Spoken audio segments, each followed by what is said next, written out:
Групата се е представила на национални фестивали в град Перник, Варна, Момин Проход, Ямбол. Специалната награда за запазване на сурвакарската традиция на третия международен кукешки карнавал Старчевата в град Сърбов.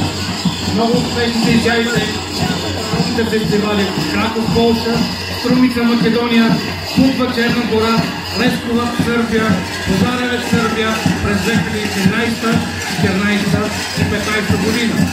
През 2016 година сурвакарската група посещава Кавадърци, Македония, карнавал Тиквешки Гроздовер. Изключително добро представяне. На 22-я фестивал Сурва и 7-ният фестивал Сурва 2018 година сурвакарската група от село Богданов дол печели златен медал за поддържане и предаване на местната традиция в град Раковски. На кукешките и маскарадни игри Кукове сурвакарската група бе удостоена с първо място и сумата от 400 лева.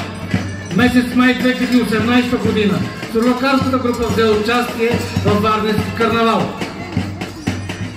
На фестивала Сурва 2019 година сурвакарската... Добре ли сме дошли домакините? Добре сте дошли.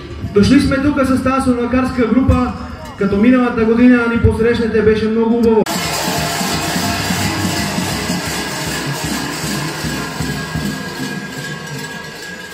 Ти, Василе, съгласен ли си да вземеш Василка за своя законна съпруга и обещаваш да обичаш до последните си дни? Да. А ти, Василке, взимаш и Васил за своята